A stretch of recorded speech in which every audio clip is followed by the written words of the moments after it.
morning, y'all. It's your girl Lexy, and we are back with another episode of Stay Golden.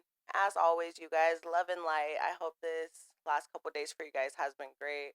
I know I've been having a super great day. But I did really want to tap in with you guys on a really serious level. And season one, you guys, is all about clearing the air and really like telling my story, right? Getting every single thing off of my chest, my experience with it. So while we're sitting here and we're doing interviews with other people that might be relevant to the situation, I also have to sit and tell you guys my part and how everything started for me. So that's what we're doing. Y'all see the fit? I love that we are here tonight. I'm feeling super good.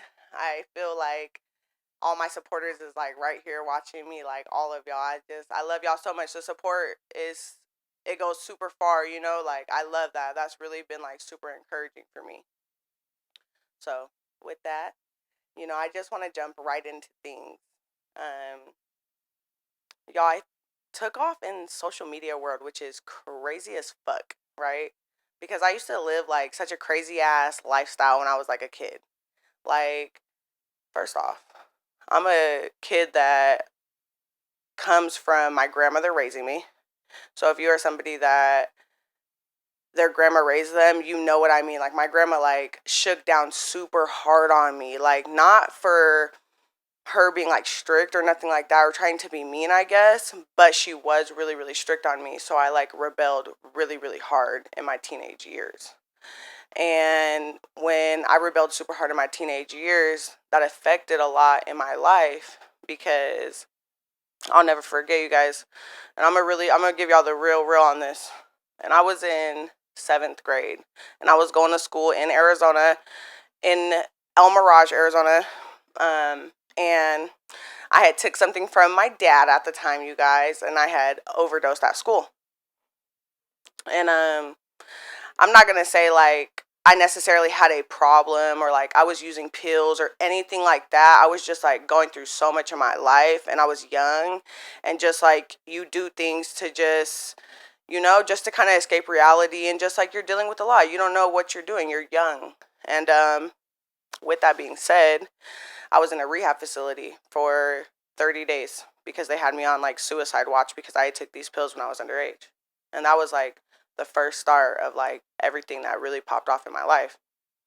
And those 30 days as a 7th grader, fucking out here in Arizona in a facility out here called St. Luke's. It's in Tempe. And my grandma would come visit me, and that was like when I realized like, wow, I actually do have things that I'm actually like really, really struggling with. So with that being said, like to sit here and actually like give you guys like the real on things, I done came a really long fucking way. I'm really, really, really, really proud of myself, for sure. I have 3 little girls. So it's like I'm sitting up here giving you guys like the real raw of my life because like I want to show my daughters like, man, my mommy came from nothing and she's out here like doing her big one. And that's really a big moment for me. So, right, we about to go on a journey, right? So we got 7th grade, that pops off. I get out, and immediately I go stay with my sister in Oregon. And I like did that to like get away. Like I had just got out of the facility. My grandma was like, "You're gonna go out there." At the time, I'm 12 years old. And that was the first time I had seen my mom in years, you guys. I hadn't seen my mom in years since I was a little girl, since before my grandma had even got me. And I was out there visiting my sister, and that's when my mom came to visit me. And when my mom came to visit me, you guys, that was a super big chapter for me. I'll never forget. I was sitting in my sister's van, and we pulled up at the train station in Portland, Oregon. And my sister remembered what my mom looked like, but like I had no idea what she looked like. Like I'm not even gonna cap. And we pulled up, and I just remember like I'm looking, and my sister's like, "That's her." And my mom got in, and like that was such a big moment for me to have not seen her since I was a little girl. And then my mom comes to see me. Of course, like I'm missing that relationship with my mom. So like seeing her, like I wanted to just drop everything. Even though I was super young, like I was just like I wanted to be with my mom. So I'm in Oregon. I call my grandma, and I'm telling her like I want to live with my mom. So pretty much like I made that decision at 12 years old that I was going to not live with my grandma and go live with my mom. And my grandma is on my dad's side. So like it was a super different like type of culture, okay? You know, I'm biracial, so you got this side of the family and this side. So fast forward, I go from living in Arizona to moving to Washington. And for people that are from Washington, Washington is manly as fuck out there, okay? Washington is, it's not a game out there. People out there are into serious, really hard lifestyles, and kids are involved in different things that you would not think that kids are involved in. So I go out there to build this relationship with my mom and pretty much like have the childhood that I had never had. And as I'm out there, I start dealing with bad people. I start getting involved with bad things. And I just really started going on a down, to be honest. I started going on a down. So, what does a person do that their whole entire life they had struggles, and what does a person do when they're in like a really hard moment? They naturally run away from things, right? So, I'm out in Washington and things start getting really, really difficult for me, and I ran away. I'd never dealt with that. And that plummeted me and my mom's relationship really hard. And I just kept putting myself in just really bad, toxic, hard situations over and over again. And I was seeing a super big, like, down in my mental. Everybody that's watching this, as I'm telling this, like, you judge me, that's fine. I just want to say, like, baby, I didn't came up. Like, this is real life. Like, not everybody comes from all that glitters that gold, okay? Some people are out here, like, really, like, putting in that hustle, putting in that work. So it's just, like, this is why I'm sitting here sharing this with you guys. Not for you guys to judge me, but for you guys to just understand, like, wow, this is really the background behind what she does and how she's here. Real shit. So pretty much, let's go back to it. So I end up running away from my mom. The relationship plummets, of course. Which, looking back on that, I was so mad at my mom for my childhood, and in a way, like, it felt like I was, like, punishing her. Like, when I left, like, I felt like I was, like, punishing her. And as a child, like, I didn't understand, like, as a grown-up, the biggest thing that I could say with the relationship with my mom, you guys, is when my mom had me, she was young. She was growing up as I was growing up. As I have kids, I'm growing up as they're growing up. It's not like I had kids before these kids to know what the fuck I'm doing. So I had to forgive her.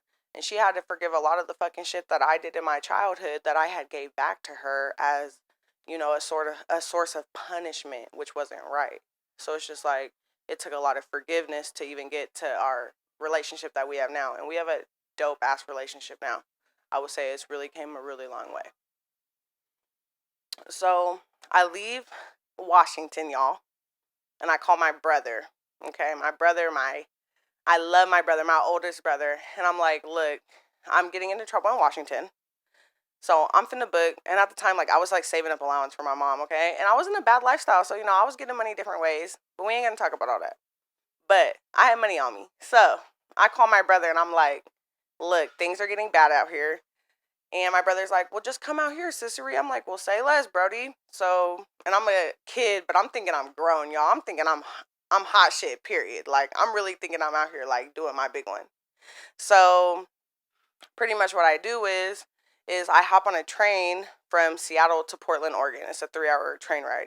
One day when my mom thought I was at school. And I go out there, and my brother picks me up. It's in downtown Portland, Oregon. He picks me up. We run over my cell phone, because it has a location GPS tracker in it. And I'm down there kind of like I'm kind of just down there just trying to figure out what my next move is. Like, I'm young at the time. Like, I don't know really what I'm doing. I would say I was probably like fast forward to like 15 at the time. So I'm just like, I'm down there just kind of, you know, living life with my brother. My grandma knows that I'm down there, but she wasn't communicating with my mom, so I was technically still on the run. So I'm like, fuck, I can't just be down here. Like, I was born in Portland, you guys, but like, I didn't really like grow up there.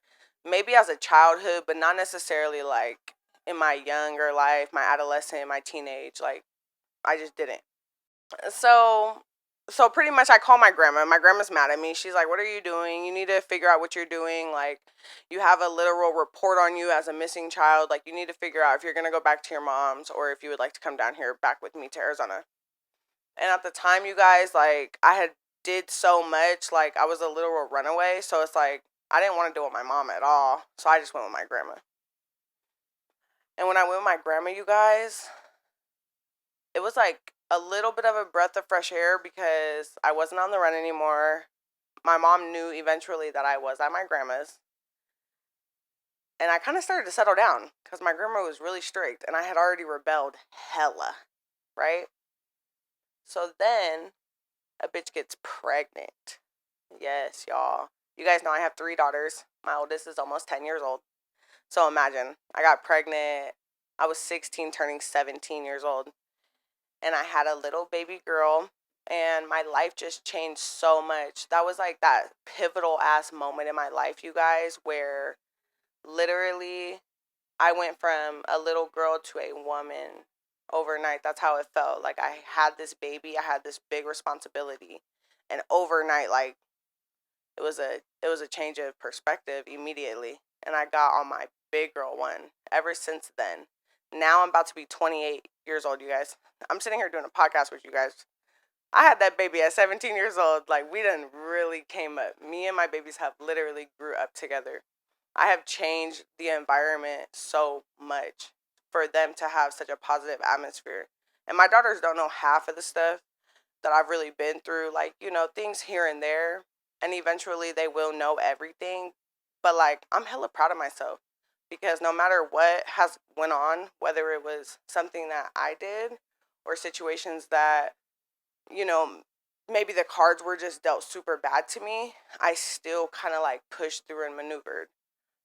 And then I blew up in social media. And with that, like, I'm doing hella good. And there was hella daggers getting thrown at me. But I'm like, y'all, I just had a rough ass childhood. I didn't came up from nothing. Like, I'm maneuvering through the trenches on the drama because I'm just like, I'm not finna give up. Literally, from my childhood to my teenage years to my fucking adult years, you guys, like, I always done been a boss. I'm not finna let nothing get me off track. I'm a mom now. I'm a businesswoman. I'm a full-time employee. I'm a boss. Like, I'm not gonna let nothing steer me off of that. So, but we grown now. Influencers pops off. That was the first business thing I ever put together, you guys. And I'm not even going to say I put it together by myself. Big shout out to my cousin. That was something that we masterminded together.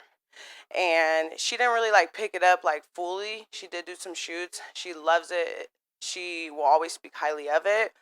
But it was something that I definitely like took more passion into and I put more like love into. But I'm never going to say, like, I built that by myself. She was masterminds behind that as well, right? And as soon as I started to blow off in social media with influencers, like, things started to change for me, to be honest with y'all. I was kind of like an ordinary ass bitch, right? And then we started talking about getting some plus size modeling stuff together. And that shit came together like a puzzle piece. Like, everything was so strategic and it just all worked really, really well. But what I'm not realizing is I'm like building all these like really dope ass bonds with all these people and I'm like doing all this big networking shit. But with that came like hella drama because girls are drama, social media is toxic, people are not who they say they are. People always put on facades and fronts and it's hard to get everybody's energy and all mingled together. So even though like I'm doing shoots on a consistent basis, there's still hella like clout behind what we're doing. We post videos, they get millions of views. I'm sure you guys know if you guys follow my socials. Like, we are heavy hitters out there, real shit. But like there was so much behind the scenes going on with that. And as you guys watch season 1, you guys are gonna see like, damn, they was really out here like really bullying bitches, like really fucking with bitches' mental health. I'm gonna keep it so honest with y'all. If you don't know, I wear frontals. Why do I wear frontals, y'all? Because I was having hair loss. Why was I having hair loss? Because bitches were stressing me out. Not only that, I'm in the middle of going through a separation, and then we got this drama. Y'all, it was so mentally hard on me. Like, I'm a Virgo. I'm a person that internalizes things. It's taken so much out of me to just kind of let things roll off of my back because I am a natural internalizer. Period. I empathize. I sympathize. I wear everything right on my fucking heart. So to be able to separate yourself from all those emotions is something that has took time to build, and situations that have forced me to be that way, right? So bitches were stressing me out, period. And like I said in the last episode, like, I took a big ass 6-month hiatus, you guys. Like, I'm not gonna, when things are going super, super bad, what do? Like I said, you run away. So my 6-month hiatus, I basically ran the fuck away. They're Xing me out, I'm Xing them out. They're doing subliminals. I could do subliminals all day, baby. I'm a subliminal queen. But what I'm not gonna do is allow people to tarnish my name or my brand. That's what I'm not gonna do. And you guys are gonna see that all throughout season 1. And I know we're like sitting up here, you guys, and I'm telling you guys like maybe as viewers, you guys are like, damn, like, she really went through the trenches. Like, she didn't really have it kind of rough. But I'm not gonna sit up here and say like all of these situations didn't humble me to like be the bitch I am, move the way that I move. All these situations that you have behind you, like, that really molds you into the person that you are. How you move, how you groove, how you react to things. And I want to say, like, if you're a female watching this specifically, like, or if you know, if you are a female presenting, or whatever the case is, if you consider yourself a female, you know, we got a lot going on out there nowadays. Boss bitches don't lose, y'all. I literally tell my friends this when they're having bad days, like, boss bitches, bad bitches do not lose. Bitch, it might be a little bit down, but you're not finna lose. You're always gonna have an up and up. You're always gonna maneuver through the shit. You're always gonna find that last answer. You're gonna have that last word. You're gonna have that last moment. It doesn't matter if you take a 6-month hiatus. You're back up on your grind. You're gonna say what it is. You're gonna put it out there, and bitches are gonna know, okay, she's back up on her shit. Cause I know the bitches that are watching this is how they feeling. Like, y'all can't tell me different. I'm gonna keep it 100, period. And it's just really up and up. I'm really happy that I could even sit here for this time, y'all, and give y'all just a little insider behind me, because realistically, we don't sit up here and really share like the real nitty gritty raw moments of our life that really make us who we are. I think that we always like share so much positive on social media that we actually like forget where we came from and forget like the real person. You know what I mean? I wasn't always this way. I was actually super angry a couple years ago, and now I'm soft. Now I'm in my soft girl era. It's different. I have matured. I can articulate. I can communicate. You know what I mean? So as always, y'all, we finna wrap this up. Niggas is lit. As always, though, y'all, love and light. I love y'all. I can't wait to see y'all for the next episode. Jordy, I did have to tell Brandon. Back in Seattle. Hold on. That's all I remember. No, Jordan, I did have to. Talk about that. Jordan, yes, I did. Yes, I Yes, did. Jordan, I did have to tell Brandon that I was litty off the shrooms that night. Like young and stuff, so this is going back. And then Burger was like, "You were looking kind of green." I said, "I was looking kind of what?" The conversations bounced so much. I'm so happy we're re-recording, but nigga, my lip was stuck to my gums the whole time I was talking. Like, my mouth was so fucking dry. I was just like, yeah, when I had that little cut thing with the backwards, I was What? You had shrooms? I was just cross-faded off of yeah, everything. remember that time I had that little I had mixed brown liquor with clear liquor. I was smoking weed. And we was off the shrooms, yeah. No, it was like Yeah. When there's not And I was drinking beer. the one that we And had beer. seen. Yeah. And beer? Gone off. That certainly kicks things up a notch, doesn't it? Mm-hmm. Good life decision. Yeah, I had to pull over. Well, we was hopping on the 347, and if you get on the 347 to Maricopa, that's a 15-mile stretch, and it was dark. It's fucking 1 in the morning, 2 in the morning when we get out of here, and it's no lights out there. And I had to make that conscious decision, like, hey, I gotta pull over. Yeah, it's what they got nothing to do but to sit and watch people. Yeah, we gotta pull over. Not only that, we got open containers, weed in the car, like. As I'm in like the middle of Right, probably. Yeah, but Available? nigga better than me. like Right. Here you go. 5, 4, 3, 2, 1. Shh. I'm telling you. I was waiting for somebody to do it. I was like, yeah, shit, we cool, whatever. I was Alright. so tired that night. Saying I broke again, man. I'm telling you, be fine. The devil. Like, go to sleep. Sandman dancing in your eyes and shit. Make sure we got that. 5, 4, 3, 2. Hold on. 5, 4, Drink some water. 3, He ain't even ready. 2. Okay. You No? got 15 seconds. I'm gonna give you 15 seconds just so I know where to mark this at. This one's gonna be at 4. I don't know what that one's gonna be at. Blah, blah, blah. 5, 4, 3, 2, 1.